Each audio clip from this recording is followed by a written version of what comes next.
The Assembly will hear an address by His Excellency Boris Johnson, Prime Minister, First Lord of the Treasury, and Minister for the Civil Service of the United Kingdom of Great Britain and Northern Ireland. May I request protocol to escort His Excellency.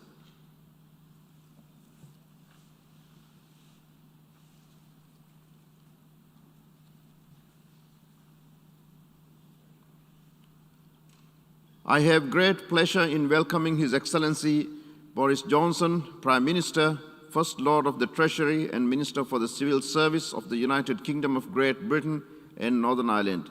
I invite him to address the Assembly. Well, thank you very much, Mr. President. Your Excellencies, ladies and gentlemen, thank you to all of you, you faithful few who have waited to the end of this very, very important session, and very good to see my audience over there. Listen, folks, an inspection of the fossil record over the last 178 million years, which is since mammals first appeared, reveals that the average mammalian species, that's we're all mammals, exists for about 1 million years before it evolves into something else, or else vanishes into extinction. And of our allotted lifespan of 1 million years, humanity, Homo sapiens, has been around for about 200,000 years. In other words, we're still collectively a youngster. If you imagine that 1 million years as the lifespan of an individual human being, about 80 years, then we're now sweet 16. We've come to that fateful age when we know roughly how to drive, and we know how to unlock the drinks cabinet, and to engage in all sorts of activity that is not only potentially embarrassing, but also terminal for ourselves and others. In the words of the Oxford philosopher Toby Ord, we're just old enough to get ourselves into serious trouble. And I'm afraid we still cling with parts of our minds to the infantile belief that the world was made for our gratification and pleasure, and we combine this narcissism with an assumption of our own immortality. We believe that someone else will clear up the mess, because that is what someone else has always done. And we trash our habitats again and again with the inductive reasoning that we've got away with it so far, and therefore we'll get away with it again. My friends, the adolescence of humanity is coming to an end, and must come to an end.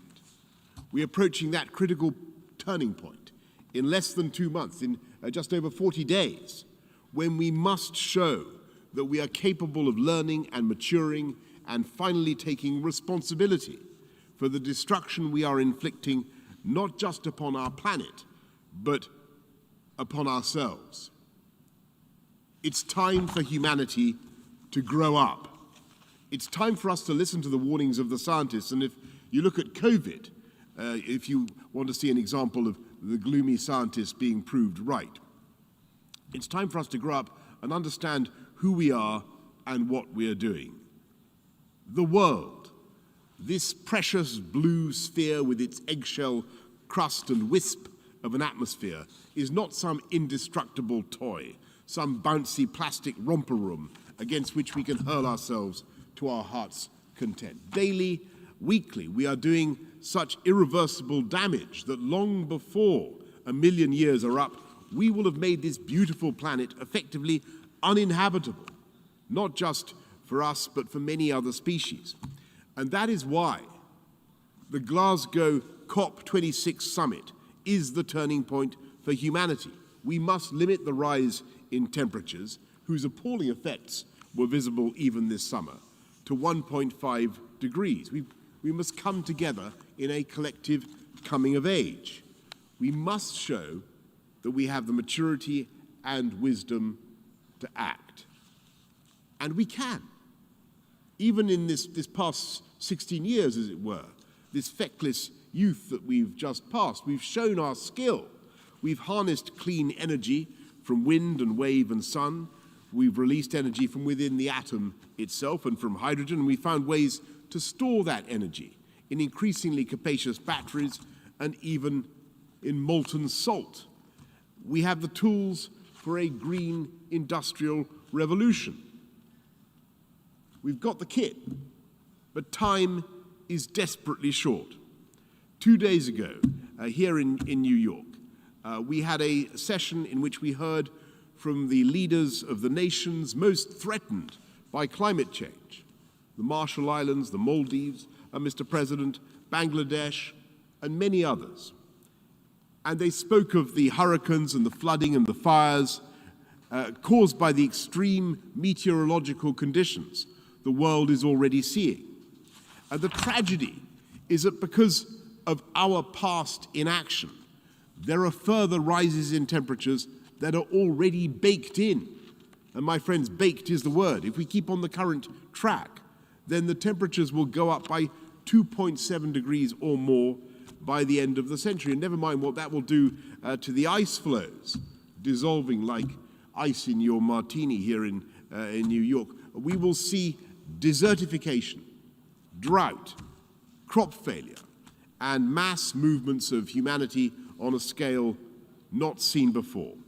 Not because of some unforeseen natural event or disaster, but because of us, because of what we are doing now.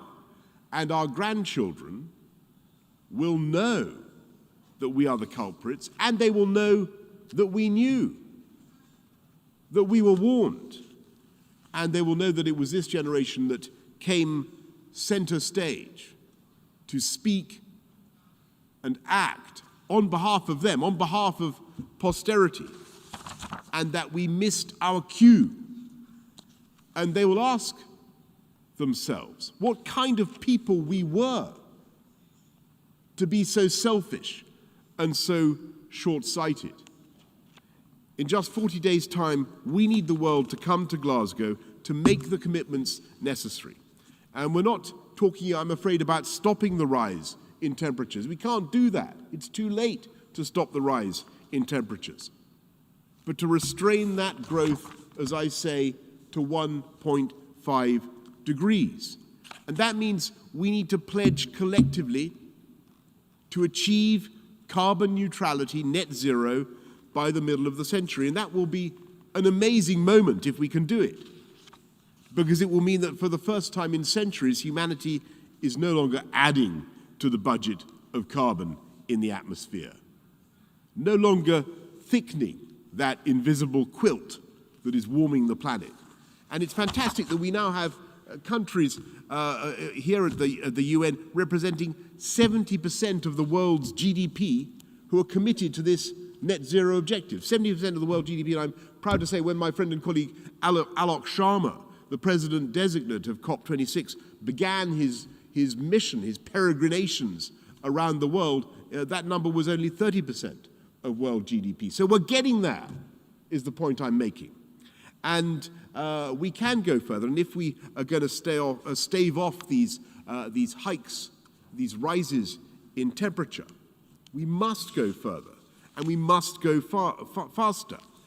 We need all countries, every single one of you, to step up and commit to very substantial reductions by 2030. And I'm absolutely convinced, I passionately believe, that we can do it by making commitments in 4 areas. And I want you to remember them: coal, cars, cash, and trees. Coal, cars, cash, and trees. It's very simple. I'm not one of those environmentalists, by the way, who takes a moral pleasure in excoriating humanity for its excess. I don't see the green movement as a pretext for a wholesale assault on capitalism. Far from it. The whole experience of the COVID pandemic is that the way to fix the problem is through science and innovation, the breakthroughs and the investments that are made possible by capitalism and free markets. And it's through our Promethean faith in new green technology that we are cutting emissions in the UK. When I was a kid, we produced almost 80% of our electricity from coal. I know that some of you here tonight rely very heavily on coal. But in the UK, that percentage is now down to 2% or less, and coal will be gone altogether from our energy production by 2024.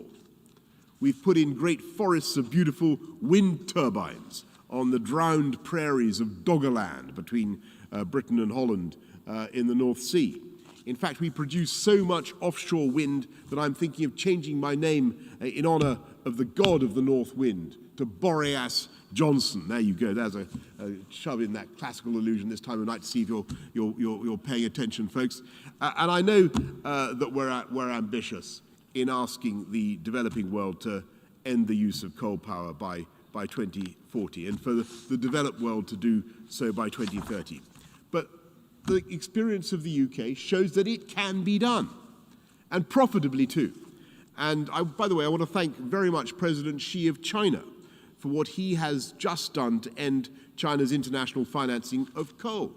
And I hope China will now go further and phase out the domestic use of coal as well. Wouldn't that be a great thing? Because the experience of the UK shows that it can be done. And when I was elected Mayor of London, only a mere 13 years ago, I was desperate to encourage more electric vehicles. And we went around the city putting in charging points. And I'm afraid to say that in those days, those charging points were pretty lonely objects and not much patronized. But today, it's totally different. And the market for electric vehicles is growing at an extraordinary pace, maybe 2/3 every year. And Nissan is sufficiently confident now to invest £1 billion in a new EV factory plus a gigafactory for batteries. And that is because the government, we have set the hard deadline for the sale of new hydrocarbon internal combustion engine vehicles by 2030, the most aggressive deadline in the whole of Europe. And again, we call on the world to come together to drive this market in a low-carbon way, drive this market so that by 2040 there are only zero-emission vehicles on sale anywhere in the world. And my point is that you can make these cuts in pollution, these massive cuts in pollution and emissions, while driving jobs and growth. We've cut our greenhouse gas emissions by 44% in the last 30 years, while expanding our GDP by 78%. And we will now go further by implementing one of the biggest nationally determined contributions currently being offered. The nationally determined contribution is the NDC, is the pledge that in the run-up to COP, we're asking every country to make in cutting carbon. We're going to go down by 68% by 2030, 68% cut in carbon by 2030 compared to where we were in 1990. We're making a big bet on hydrogen. We're going to be expanding our nuclear capacity, and you can see the logic of going for more renewables when you look at the spike in hydrocarbon prices, particularly gas. We're helping people to reduce their own household CO2 by retrofitting their homes and going for new sources of heating. We're working towards Jet Zero, the first large guilt-free, carbon-free passenger plane.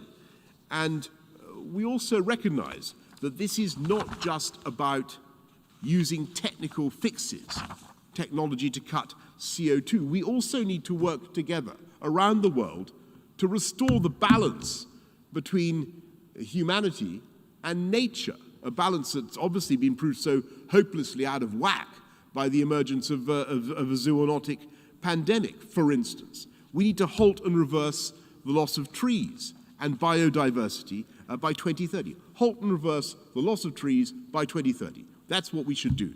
A pledge to do that at the COP in just 40 days' time.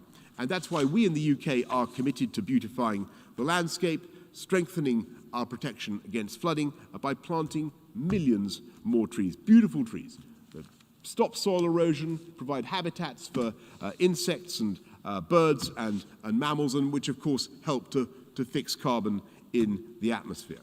We must also work towards the crucial UN Summit on Biodiversity in Kunming in China. And by the way, on the subject of planting trees, we're going to do millions in the UK, but I was absolutely blown away. I invite everybody to follow the example of Imran Khan of Pakistan, who has pledged to plant 10 billion trees in Pakistan alone, and he's going some. And I think it's very important that we in the developed world recognize our obligation to help less developed countries down this path in all these technologies. And we've got to be honest. We in the United Kingdom, we in Britain, started this industrial hydrocarbon-based revolution. We were the first to send great puffs of acrid smoke into the heavens on a scale big enough to derange the natural order.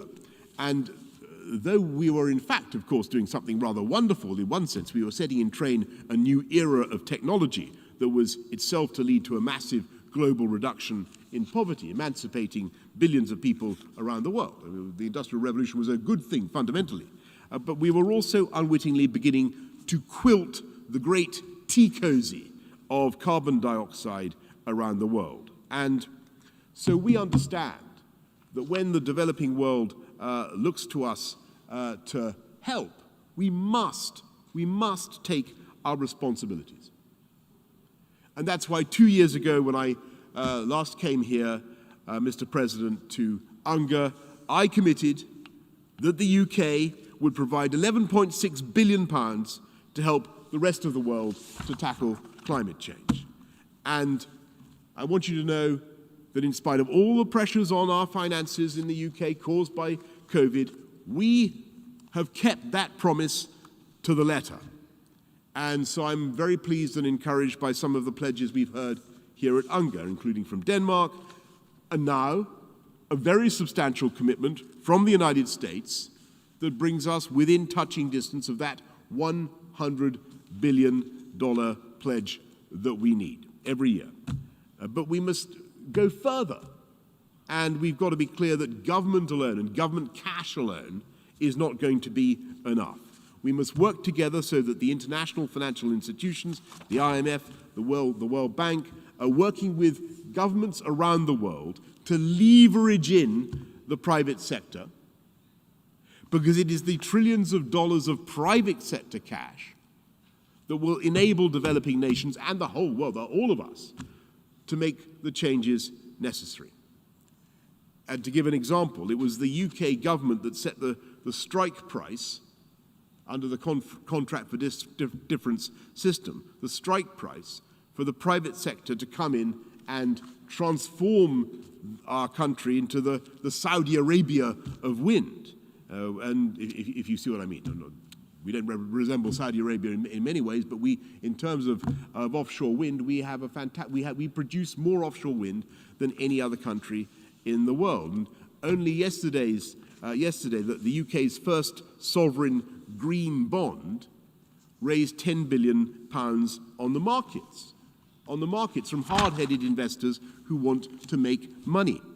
And my point is that these investments will not only help the countries of the world to tackle climate change, they will produce millions, I mean literally in the decades to come, millions and millions of high-wage, high-skill jobs. And today's workforce and the next generation of green-collar workers will have the extra satisfaction of knowing that they're not only doing something useful and well remunerated, providing green energy, but also helping to save the planet at the same time.